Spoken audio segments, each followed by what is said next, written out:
So we're just going to clear something up before we start. Yes, Michael just brought something up there. So recently, I've been waiting until midnight and then texting Michael a certain name, and that name is going to be referred to as the one who shall not be named. Okay. On person, we can only mention the person who cannot be named via text.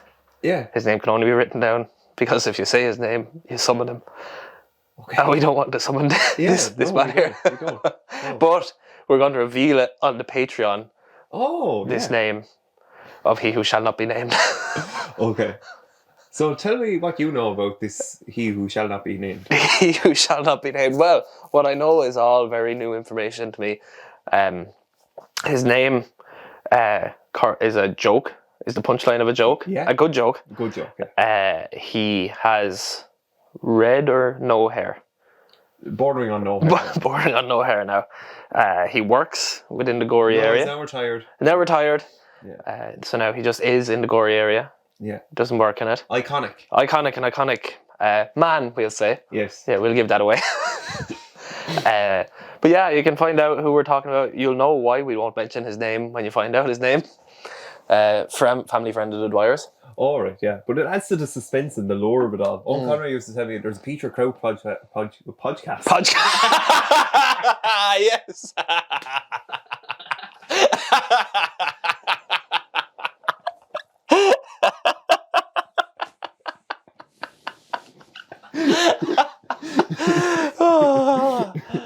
Oh, we have to have him on for a podcast. Imagine a podcast. Talk about that could be a new segment on the Patreon. Yeah. The podcast. It's a no-brainer. That's perfect. Where were we going before this? Oh, Conroy Peer Yeah, they had the thing where like there was something like someone did in a dressing room, and like every week it was the suspense of who was it, who had done this act or whatever. So now we have our he who shall not be named. He who shall not be named. Keep this suspense triggling. That's the word. Yeah. We'll keep it into 2022 as we. Okay, so welcome to Paper Tuesdays with Michael Dwyer, Mark Halpin. Yeah, Mark, New Year's traditions. So we're coming up into New Year. And I actually, just before the podcast, I was saying how I don't get this whole thing that people are actually more interested in fitness when it comes to January. Yeah, it's the New Year's resolutions, I suppose. What don't you get about it? I just think that I thought people were clever. I thought that people would understand that, there are 52 weeks of the year, that it doesn't have to be a thing that we can only start exercising the first week of the year. Yeah. Yeah. This is the way I see the world too. Whereas I was talking about this to Breed the other day, and she was like, what do you do on New Year's? Or it's like, I don't like New Year's or whatever. It's just like, New Year's is just a day. It's today is a day and tomorrow's a day, and we put these names on them for some reason, but it's no different to any other day. Like people like say, a whole new year is starting and what's going to happen, or the last year, but like what fucking difference does it make? That's just a sentence you're putting on the day. Yeah.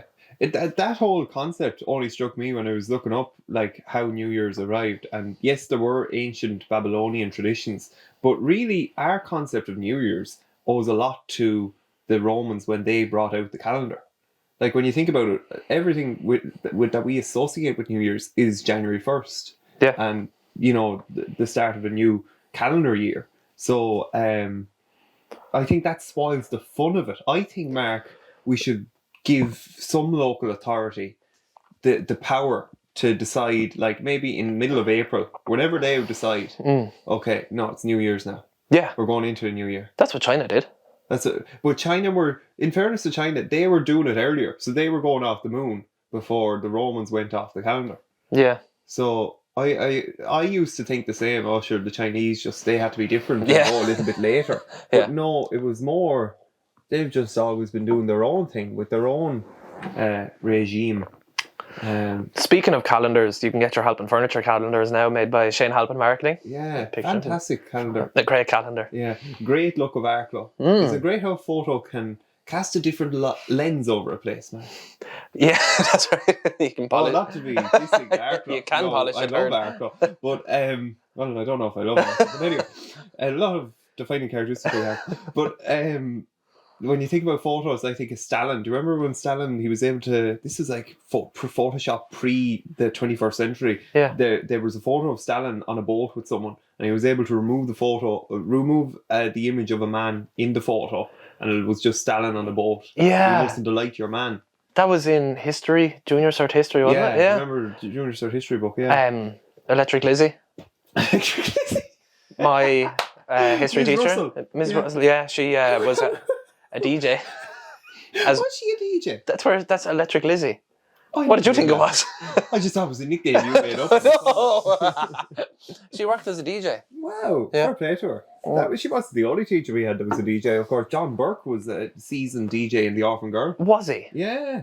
Wow. Yeah. The Orphan Girl discos back in those days. Yeah. I'd love to have been around for him. And you hear about the buses that were going out with Mrs. Cousins' buses. And My cousins. Yeah, like she was some. I'd say she hasn't been driving now in a few years, but apparently I she hope used not.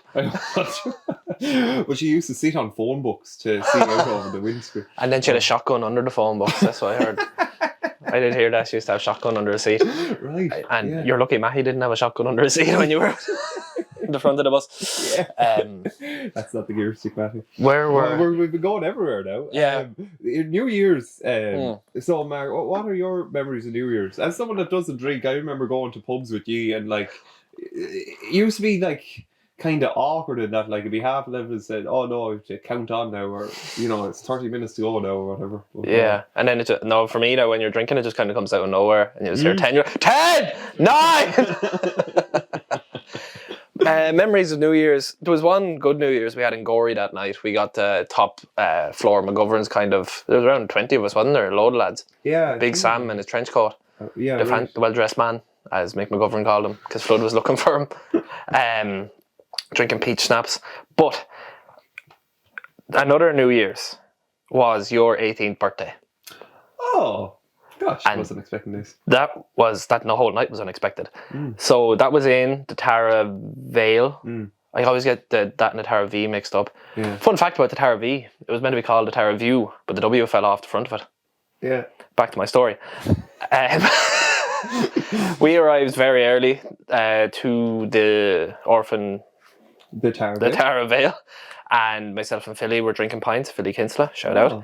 And I got very drunk. I remember Stamp did something, we're not going to bring it up, but that stuck with him for a while that night. No, don't go into it. The past is the past, Michael. But anyway, that was in the Tara Vale. And we went back to your house. I didn't last too long back at your house because me and Stamp were messing. I remember we taped all the bottles of Miller's shut. Someone brought back a crate of Miller back to the house, and me and Stamp found tape and taped them all shut so no one could open them. I remember eating ice cream with my bare hands. Something happened with a banana as well with Stamp. You used to do a lot of queer things in my house. I did. Do you remember when you got on a hover? No. Yes. Was it the hoverboard? Flicker. A flicker, yeah. And you crashed into the washing machine. I crashed into the washing detergent, and I drank some of it by accident. Yes. I remember. Yeah. So I can't remember who brought me home that night, but I'm glad they did, and I think everyone else is glad they did. That was some night. So your birthday is the start of the new year. Yeah. And how do you find that? I love it. I suppose because I don't drink. I tell you, if I drank, I'd say because you'd probably nurse a hangover on your birthday, and I wouldn't like that. No. I do like it, and look, I kind of always make an excuse because it's a public holiday. Then I've down through the years, I've always said, right, we have a family meal together or whatever. So, yeah. Sports wise, that's the start. I meant to get an extra year. Yeah. It was lost on me, but I'm sure it benefits other people.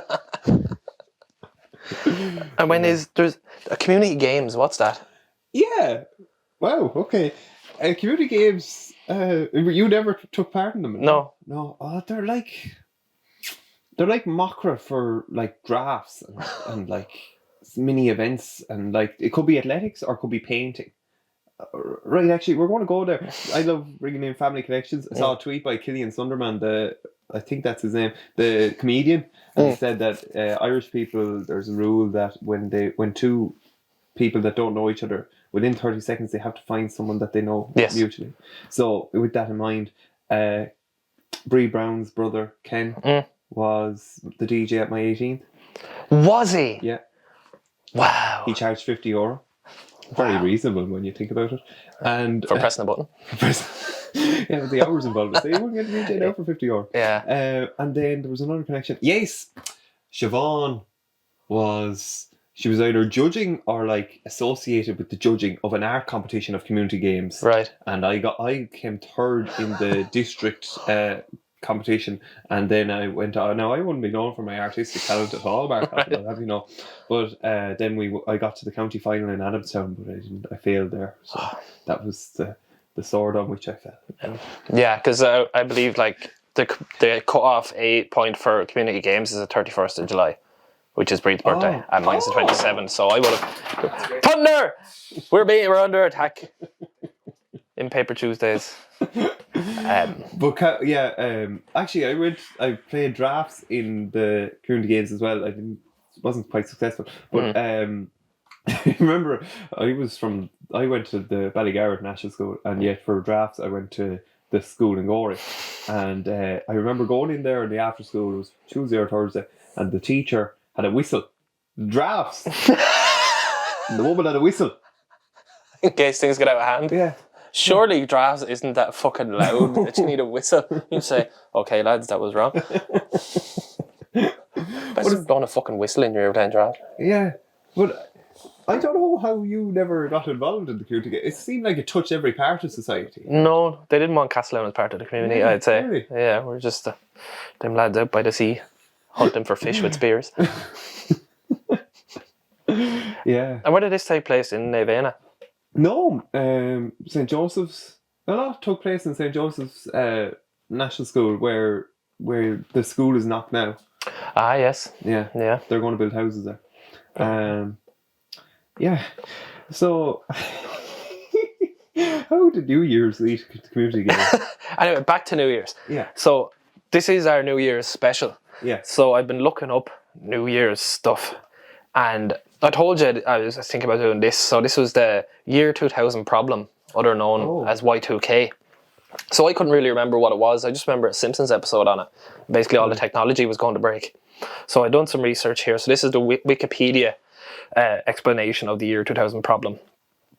The year 2000 problem, also known as the Y2K problem, millennium bug, Y2K glitch, or Y2K error, refers to potential computer errors related to the formatting and storage of calendar data for dates in and after the year of 2000. Many programs represented 4-digit years with only the final 2 digits, making the year 2000 indistinguishable from the year 1900. Computer systems' inability to distinguish dates correctly had the potential to bring down the worldwide infrastructures for industries ranging from banking to air travel. In the years leading up to the turn of the century, the public gradually became aware of the Y2K scare, and individual companies predicted the global damage caused by the bug would require anything from between 400 million to 600 billion to rectify. A lack of clarity regarding the potential dangers of the bug led to some stock up on food, water, arms, purchase backup generators, and withdraw large sums of money in anticipation of a computer-induced apocalypse. Contrary to public expectations, few major errors occurred in 2000, primarily due to the preemptive action of many computer programmers and information technology experts. Companies and organizations in some countries, but not all, had checked, fixed, and upgraded their computer systems to address the problem. Then US President Bill Clinton, who organized efforts to minimize the damage in the United States, labeled Y2K as the first challenge to the 21st century successfully met, and retrospectives on the event typically commend the programmers who worked to avert the anticipated disaster. Wow. So I got fuck all from that. That was very long-winded. So I went on Reddit and went on to explain to me like I'm 5. So this is, someone was asking, I don't really understand the whole concept of what Y2K was, can you please explain it to me like I'm a 5-year-old? So you're writing a computer program in the early 80s or earlier, and your computer has some pretty tight limitations that don't exist today. So if you want to create a big system to handle a bank or handle a power plant or a water system or whatever, you need to look for some shortcuts. One of these shortcuts people used was they only stored the year as the 2 digits, so the last 2 digits, like 1981 would be stored as 81. This helped out because we store information about dates everywhere, and cutting the size of the date each slightly was an obvious way to save. The downside of this is the program did certain math with time ranges. It might behave strangely if the year rolled over to 00, but that's 20 plus years from now. Who will be using their old systems 20 years from now? It turns out everyone was. So billions of dollars had to be spent hiring in experts in these old systems to go in and modify them at their lowest level. These systems ran basically everything. Some people think it wasn't a real problem because nothing happened, but the only reason it turned out so well is because so much money and time was spent trying to prevent it as a problem. It's not a story about fears, it's a story about how even the most extensive problems can be avoided if you put in enough time and money and energy into it. What did you make of, having looked it up, Mark, and what did you make of that? It's short-sightedness, really, isn't it? It's, as your man said there in that comment, it's just putting things off and not sorting out. It's like, oh sure, we'll have updated it in 20 years, but that didn't happen, and then they were stuck with this problem.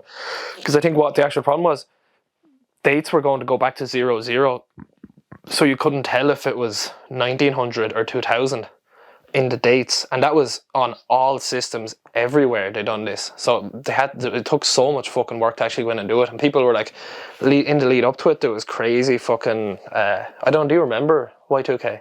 No, I don't. The only thing really about how we as a society marked the millennium was, I remember there was a countdown clock in the River Liffey, and it broke to get to millennium. That was the only thing. But so all of that is kind of news to me. But what I like about it is that it's just human beings. It reveals like how we, like, yes, I see your point is valid. Like in that it's it shows that maybe they could have foreseen this problem earlier and could have rectified it. But the fact that human beings just we're a flawed race, and just how there was a problem and they reacted to it, was kind of they got sorted. Uplifting. Got sorted in the end. So then there was a few more like what was your craziest Y2K story? Because there was widespread panic around it. So this lad says, I was managing the IT department in a state agency, and they were under enormous pressure to prevent any Y2K problems. On New Year's Day, I went to work before dawn and tested everything before the executive director arrived. Relieved that everything was working out okay, we went to IHOP for a celebratory breakfast. The IHOP bill was date and time stamped the 32nd of December 1999. Oh. Wow. There's another one here. Yeah. So here's what I was saying about, that computer systems wouldn't be able to tell if it was 2000 or 1900. I think my favourite story I heard was actually happened before 2000, but it happened in basically the same idea. It was about someone in a northern European country who had turned 105, born in like 1890, receiving a letter in the mail addressed to parents of and his name. The letter was telling his parents that he was supposed to start school now and that he was 5 years old. Of course, this happened because the government used a 2-digit date in the computer and sent a letter to everyone with a 90 birth year. That's so mad. He was 1890, not 1990. Right. There was a big thing in Ireland, like, of people, like, say around the 1900s, if you live around then, you'd add on 7 years to your age, and like, oh no, I'm 67, so then you get the pension. But like, you could really actually only be 56. And there was no need there was no ability to prove that. So lots of people got the pension even though they weren't actually pension age. There was no way of there was no IDs? Oh no, IDs are much more recent. Are they? Birth certs, like birth records only really start, well, maybe there were earlier ones and we burnt them in wars and whatever, but the earliest ones are the 1860s. So that's why we don't know that much about our ancestors. Obviously they're more well preserved for like maybe Church of Ireland and that Protestants. But yeah, that's the crack. 1860 isn't that long ago. No. That's our grandparents' parents. Exactly. Yeah. What I like to think about is like my father knows, or like obviously lived with during the time of his grandfather. So my father and my great grandfather remembers people walking to the workhouse, or remembers people talking about people going to the workhouse like during the famine. Like imagine how bleak and Nixon's that was. Yeah, the workhouse is out there. I can't believe. Keep going, come on. What's the workhouse? No, just the workhouse is like if you were the pits and you didn't have any support, any income, no work, you just went to the workhouse and you got basic food or whatever. And like it would have been pretty bleak to be living in the workhouse or going to the workhouse. And yet, so that memory is passed through as up to like my father, who was able to connect with his grandfather on that subject. Wow. You know, like, and it's so as you say, it just echoes your point in that it isn't that long ago. When you No. Did I ever tell you a story about my grandmother, the one from Kerry, No. who worked in the GPO? Oh, right. She left Kerry at 18 on a train to Dublin, and basically that was like moving and never seeing your family again. Like, you know, that was kind of it. She was working in the GPO. She worked there for a few years, and she was walking down Grafton Street, or a street in Dublin, I think it was Grafton Street, one day, and she met a lady from home who she knew, and they had a conversation. The lady said to her, "I was very sorry to hear about your sister." And sure, Ma, I call her like our grandmother, didn't know that her sister had died 3 days earlier on an operating table. She was getting an operation on her sinuses, and she died on the operating table. And this lady from home knew, but because they had no way of contacting her in Dublin, maybe they sent her a letter and it hadn't arrived yet. But that's how she found out. And like, you'd think nowadays, that's only my grandmother, like, she had no way of finding out, whereas now you'd know WhatsApp straight away like that. Yeah. It's crazy, isn't it? Yeah.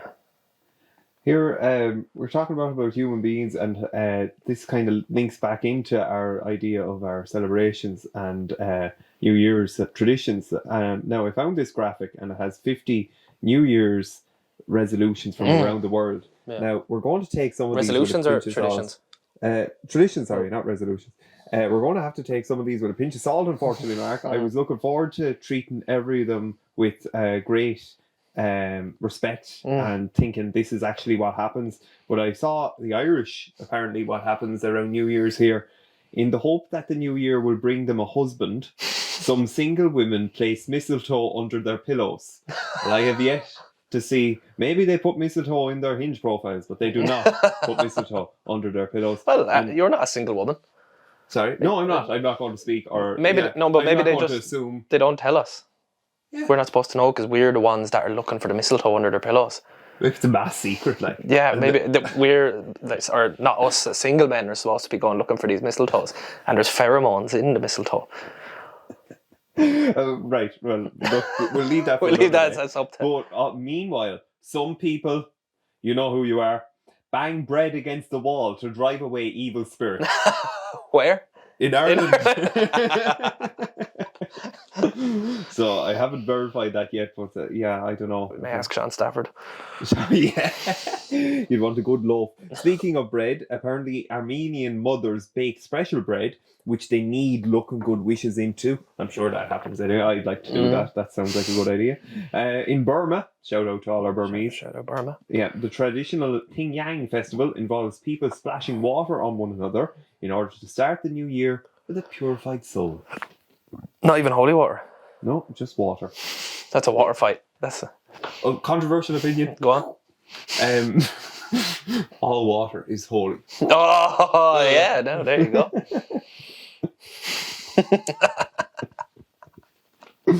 Now, Buddhist temples across the country herald in Japan the new year by ringing their bells 108 times, one for each of the human sins in Buddhist belief. Many Japanese people believe the act cleanses them of the previous year's sins. I read that too in my research, yeah. So it must be true if you found it in two different sources. There you go. Did you read about circles, Mark? In the Philippines? Yes. Yes. Look at you, well read and educated. I used to work with a Filipino family on a farm in Australia, and they're the nicest people in the world, but when they get angry, they get so angry. Right. Sandro was about 5'3", I'd say. A little like round man. He was round actually, from the Philippines. But he was like, Mark, how's it going? Mark, how are you today? Oh, and how are all the girls in Ireland? But then like, you'd like leave a hose on or you'd do something and he would fucking flip. He would get so mad he'd eat fags. He's just like chewing on his fags going, Mark, for fuck's sake, I tell you to turn off the fucking thing. You know, this is costing us money. Sorry, Sandro. And he'd always say my name in every sentence. So then I started doing it and he said thank you way more than he should have. So then I started doing it too with him. Because you know the way you reflect people when you talk to him. Wow. He's like, okay, Sandro, thank you. He's like, okay, Mark, you go get the cows now, thank you. And one day I let the cows out onto the road and he lost it. Absolutely lost it. And then I done it again. And then he rang me. I was on another farm milking at fucking 4 a.m. and he started screaming down the phone at me. And he was like, Mark, you can't keep fucking doing this. And then I just called Andrew, I quit. And then I hung up. And then 2 weeks later I was at home. Maybe you needed Sandro to bring you home, like when you talk about small things, like the fact that the pandemic, you could be in New Zealand now is just crazy, isn't it? That's where I'd be. It's crazy. So about the Philippines and the circles, apparently they've been long considered sacred in the Philippines. They feature heavily in the New Year with people wearing polka dots, eating round fruits, and tossing coins into pans. It is believed that these practices will bring prosperity. So there you go.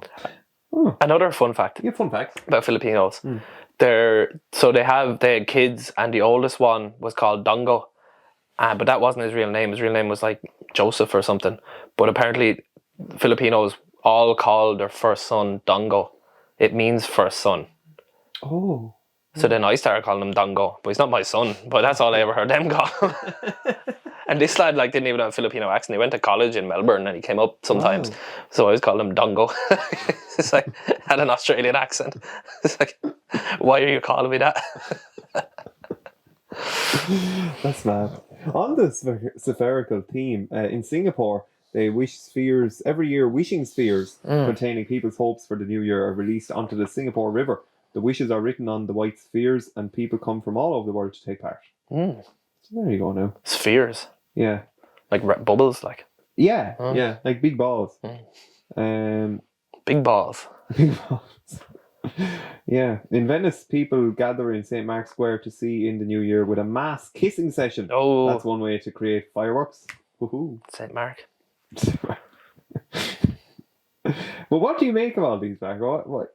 I like the simplicity of it all anyway. It's weird. Like, we just do things because other people do them, don't we? Yeah. We just do it. If you logically stop and go, why am I doing this? With almost everything, you'll find out there's no good reason for it. No, I'm joking. With a lot of traditions, like... Yeah. Like kissing the Blarney Stone, what the fuck is that about? Have you ever kissed it? No, my dad has. There's pictures of it. There's pictures of it. There is, he's upside down. Yeah, I kissed it, alright, yeah. But you got the gift of the gab from it. Oh, no. There was an article before that you got the gift of the gab in The Guardian, was it? Oh, there was, actually. What was that for? That wasn't to do with the podcast. Speech competition. Speech competition. Yeah. You spoke the loudest. I spoke the loudest. That's it, yeah. I done speech and drama when I was younger. Oh, yeah. For once. Right. And I didn't go back because they told me to pronounce my THs. And was that why you were so enrolled in... Yeah, that's why they wanted me to go, because I didn't do it. Okay. Was she who shall not be named your teacher? Yes. Was she? Oh, No, I don't know her. No, this was in primary school. Oh, right. Yeah. Yeah. Moving on. But there was the whole thing there, apparently, on the fact that the Babylonians, they were the first to do this, and but they were worshipping some god, and it was tied around the time of like change in the year. Yeah, it was the vernal equinox, the day in late March with equal amount of sunlight and darkness. That was the new year, and like they marked it with a new king was crowned at the time, and or it could have been that the current ruler's divine mandate was renewed. And yeah, they seemed like they got it a bit. You know, they said things like around this time of year, like, "Oh, next year I'm not going to, I'm going to pay back the loans that I have, or I'm going to return farm machinery that I owe to someone else." So I kind of like, I think they were onto it. They knew what to do with New Year's. Yeah, another thing, like New Year's resolutions and stuff. I've been finding myself like kind of being like, right, I have to fucking sort this out now, naturally. Not being like, because the new year is coming. It's like, right, I need to fucking start. Like, is it because we've been in winter for so long and like you're just bored and dark and you're like, right, I need to do something to keep my mind busy, and how am I going to get better, or how am I going to start fixing things? I think that's kind of happening naturally with me. So is that where this whole thing came from of New Year's resolutions? Or is it just an arbitrary because it's the 1st of January? I think like anything in life, it can be both, can't it? Yeah, it's up to ourselves how we handle it. Like, it sounds like that you use it as an opportunity then for incremental progress. Yeah. and which ties in nicely to your current Kindle book. With Atomic Habits. You've read that, have you? James Clear? Yeah. It's good, is it? It's good. I prefer Charles Duhigg's The Power of Habit. Right, Because you read that years ago. Yeah, I was in New York when I bought it, and I just found it revolutionary in thinking that, habits can be distilled into Q habit Reward. Or Q routine reward or something. Yeah. So you mentioned that to me about quitting smoking as well when I was trying, was the Q habit reward. And I did find it made sense. It makes sense in a lot of things if you're trying to quit. I remember, was it Brian Keane mentioned that in his book as well, that he used to... You read Rewire Your Mindset, Very was it? good one, yeah. Yeah, and he used to say that he was living in London and he was going home and just eating, as soon as he got home, he'd eat a bar of chocolate and sit on the couch. So instead of that, what he'd do is he'd leave his gym gear bag at the door on the way out in the morning to go to work. So when he came back in from the door, he'd see his gym gear bag and force himself to pick it up and go to the gym then. So that was the trigger. Wasn't the chocolate, it was the trigger was seeing the gear bag, and then he had to go and it worked for him. Yeah. It's all boiled down to simple things, isn't it, at the end of the day? It's like Joe Rogan's Get That Good Feeling, and that's so that's why Mark Halpin Fitness starts back up on January 3rd. The right way. Monday, January 3rd.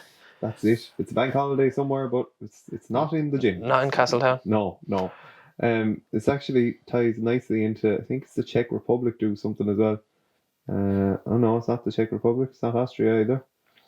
There was somewhere and they... I forget it now. That's great. Sorry, Mark. A birthday here. A birthday? On New Year's Eve. Val Kilmer. Oh, right. Who's he? Val Kilmer, Michael, let me tell you about Val Kilmer. He's an American actor, originally a stage actor. Kilmer became popular in the mid-1980s after a string of appearances in comedy films, starting with Top Secret, Real Genius, Top Gun, Willow, Tombstone. He played Jim Morrison in The Doors, Chris Chernels in Heat, Bruce Wayne in the Batman Forever movie in 95, when I was born. He was in The Saint, and he was the Prince of Egypt. He's 61 now. Heavy set fella. Nice guy. Oh. And Donald Trump Jr. was born on New Year's Eve. Was he? Yeah. Oh. Is that the Trumpster? The president's son or the president himself? The president's son. Oh, right, okay. I don't know what his father was. Yeah. His father was rich though, wasn't he? Yeah. Oh. Trump, he was a real estate lad as well, was he? I'm not sure what exactly was in, but it wasn't the whole big thing about Trump was it's like I built this business from the ground up. I started off with a very very small loan from my father of $1 million. Of $1 million, yeah. Yeah. Self-made man. Ah, yeah, absolutely. I've been watching 90 Day Fiancé, Michael. Yeah. And you love it. I love it. It's so slow moving, but like it's so sad, but so entertaining at the same time. Like some of the people on it are just delusional. Like there's one fella who he works as a nail technician. He does like manicures and pedicures. He doesn't make great money at it. Like he lives, and he's had to cut down his lifestyle effectively because he met this woman on a international dating app. They started talking, and they've been talking for about 5 years. He sent her the equivalent of $40,000. Oh my gosh. Twice he's organised for her to come over or him to go over there, and it's fell through. So it's American. He's American. He's American. She is from Eastern Europe, somewhere Russia it could be. But and we didn't see those two previous occasions. This is just kind of the current situation he's in, and he was going to go over to see her, and then she said you can't come because Russia is at war. Ukraine is where she is. Russia is at war with the Ukraine, so he can't come. And so she was like, we'll go to Mexico instead. So she's making him buy a holiday in a resort in Mexico, in Cancun. Oh my gosh. So he sent her money to buy a flight. She said she can't make that flight because it's her mother's birthday. She told him on the day they're meant to fly out. So then he bought her another flight for 2 weeks later. Her flight had to be 2 days after he arrived, so he flew to Mexico. He's in Mexico in this resort, and this is where I am, and she still hasn't arrived, and he hasn't heard from her in 4 days. Okay. See, I'd love if there was a feature in 90 Day Fiancé where I don't know, people like you and I could, like, you know, the X Factor where they have the X or the buzzer. You know, so right now you would have hit the buzzer maybe 3 days or 3 episodes ago. Definitely. Yeah. 100%. Yeah. So, and like everyone is telling him this, all his friends are like, look, you can't do this, like, what if she's not real? And like, he has all these photos of her. She is beautiful. Like, she is just like the perfect aesthetically built woman, like blonde hair, blue eyes, perfectly built, fit, healthy. Like, and this man probably has diabetes. Like, he's not a healthy looking man. Like, he's overweight. He's like, you know, not to put him down around, but they don't fit well. You know, if you've seen the two of them together, you'd be like, something is going on here. But he brought an engagement ring to bring with him to Mexico. And the thing is, like, she sends him videos or whatever, and they don't video call. She talks audio only. She sends pictures, but any of the videos she sends to him, she calls him baby or my love. And she's never said his name in one of these videos. Oh, wow. So these could be just videos she records and send like 5 lads who are sending her $40,000. This cunt has broke himself. Like, he's taken out loans from his boss. He's been eating just pot noodles for like months so he can afford to go to Mexico. He's completely broke, like. And now the minute he's in Mexico, and it's so fucking sad to watch. Like, I really hope she shows up, or like, it's even bad if she shows up. Either way, it's bad. But like, and he's there at the resort, and he's at the bar, and he's telling like all these people, he's showing photos of her, and like he's telling the concierge, you know, I'm gonna get engaged, setting up a dinner for the night she arrives. And fuck, like, how do you get to that stage of delusion? Like, how, like, he says it's just hope, and that he can't allow himself to think that she's not coming because it'd be too painful. So he's just constantly in this good mood and looking forward to it. He just won't even think that she's not coming, and that's what's put him in this hole as well, and he can't see it. Maybe he's putting a bit too much on her as well. Oh, maybe. Yeah. Definitely. He's fucking broke himself. Yeah. For this woman in the Ukraine, like. It's a funny old world. It is a funny old world. You were talking about incremental habits and how you are doing great work in getting your life sorted before 2022 as you poured the Guinness. Well, actually on the Guinness mark, so it's less bubbly than the Bulmers. That's a very strong positive for the Guinness. Strong positive. I left all the bubbles from the Bulmers in the ditch outside my parents' front window after Michael dropped me home last Saturday night, was it? Yeah. We had a great night. No regrets. No regrets. It was fantastic. It was one of the best nights. You know, this is the part that people don't talk about when you're sober. Well, this is what I've started to enjoy. There are moments when everyone is too drunk to enjoy how special a moment it is. And last night in the complex, everyone was in their drunken days, and I just lean back on the bar and I go, "This is beautiful. It's absolutely beautiful." Because there's only 15 people there. The 15 people would not normally communicate with one another. No, and would have no ties. Yeah. And yet it was perfect. It was a perfect blend of everything. And when you talk about perfect blends, there's only one man that's involved there. It's Joe Comerford. It's just, it had everything. I was just able to bask in the glory of this beautiful glow of social engagement, and other people just drink. But anyway, that's what. In other news, the Austrians in Tyrol, apparently, they say that you're supposed to have your own room or your apartment cleaned up before midnight. This has Jordan Peterson written all over it. Otherwise, the Vuzelen, these little ones, get angry and one of your family members dies. So, oh my God. Actually, that took that's a bit of a strange one. So, there you go. That's a random one.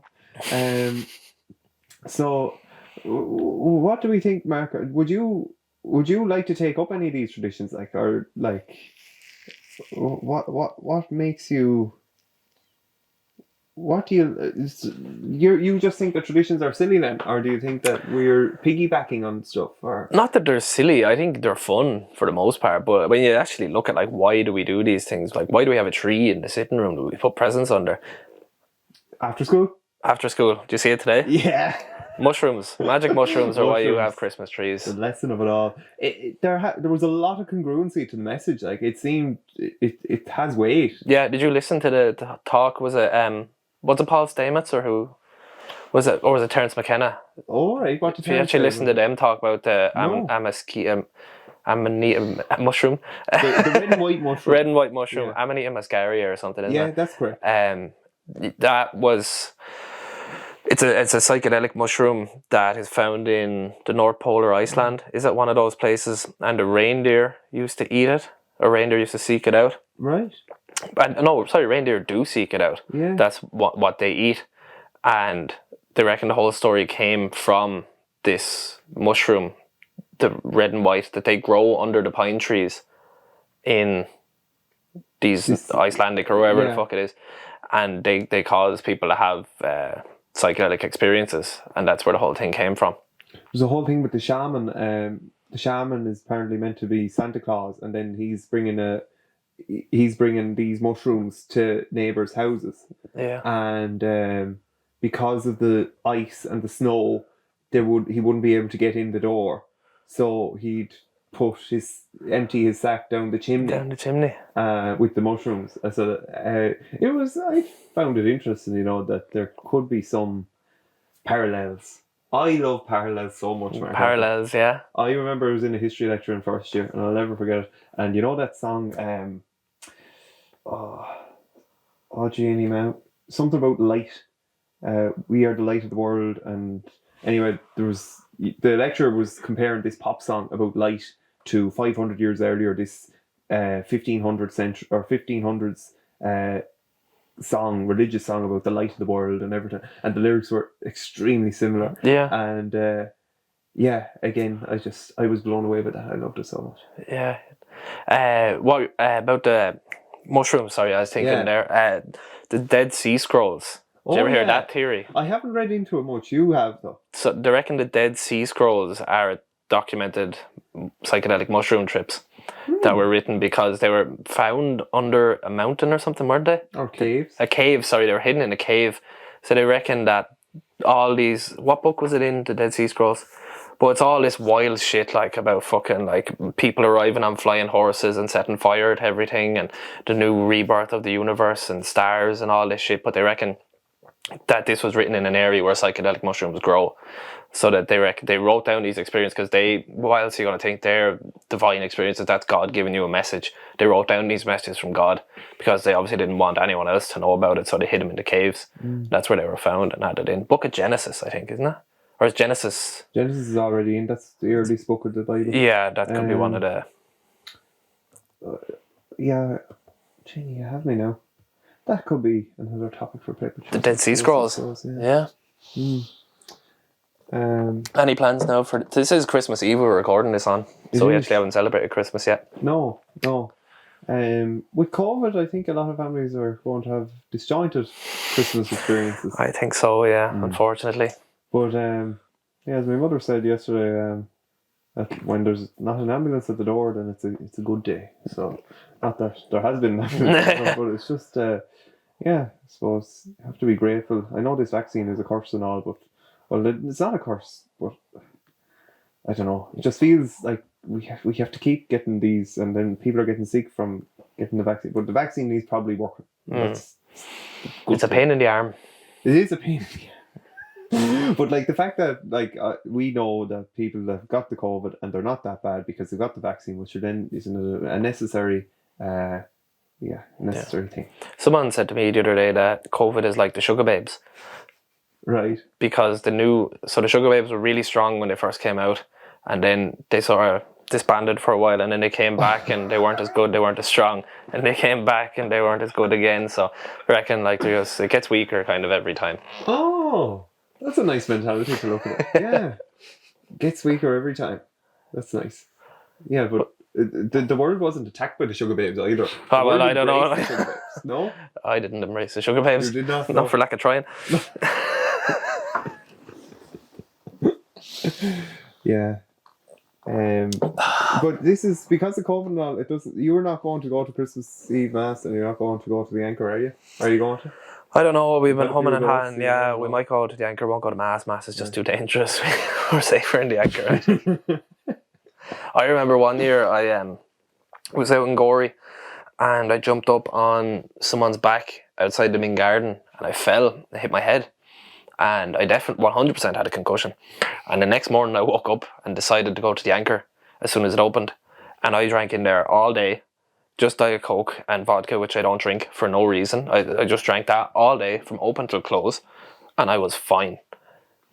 And I don't know why I did it in the first place, why I drank Diet Coke. And for periods of time, like I went down, I think, with Flood, and he went home and I stayed there. And then someone else came as Flood was leaving, and I drank with them, and then they went home. And then I just found more people every time. I was just doing shifts around different like families and people, and I was fine. Didn't get drunk, but I 100% had a concussion. Otherwise I wouldn't have been there in the first place. That's crazy. So strange, isn't that the way like things like that can affect how you act? Yeah. On that topic, I've been watching Derek from More Plates, More Dates on YouTube, who does reviews. He's kind of like involved in the fitness sort of community or whatever, but he's like not inspirational. He's very intelligent, funny fellow, like, and he reads stories from his subreddit of steroid abuse gone wrong, and like the effects steroids have on someone's actions and their mental capacity. It can drive you insane.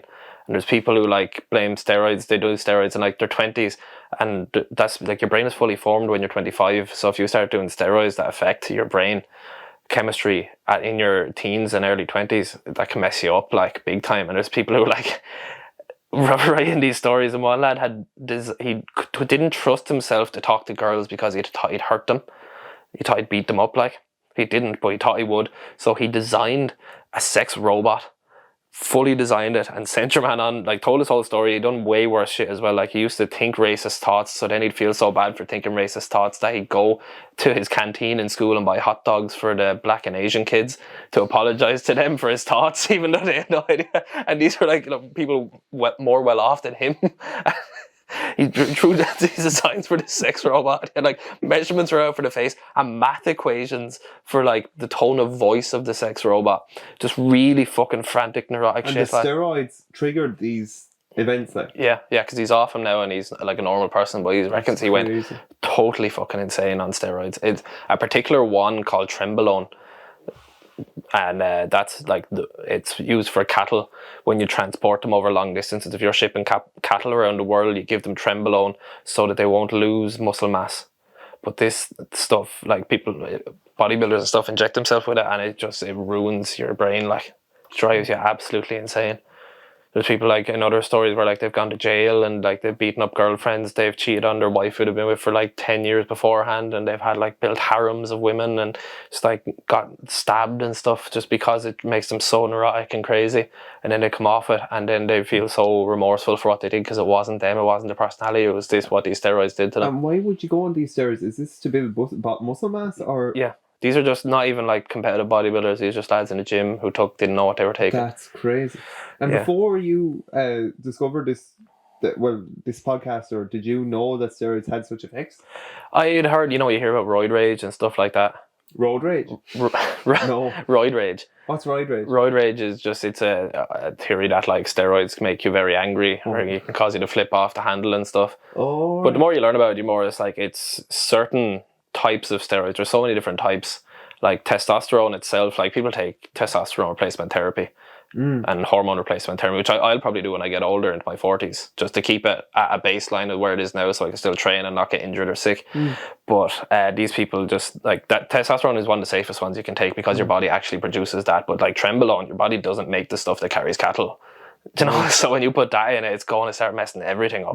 There's loads of different ones that just destroy your insides, destroy your brain, and they cause people to act in really strange ways. So they're crazy stories. So I'd recommend going to Derek for More Plates, More Dates and watching some of the Reddit stories he reads. Brilliant. It's entertaining. Very good. Mark, what have you learned today? We've learned a lot of New Year's traditions. We have. We've learned any of them? No. We've learned about the man who shall not be named. Yes, more on that later on our Patreon. Yeah, sign up for the Patreon. Please do. Yeah. And I suppose we've learned that don't take steroids and... Don't take steroids. The power of habit, we've learned. Don't get into a habit of taking steroids. Yeah.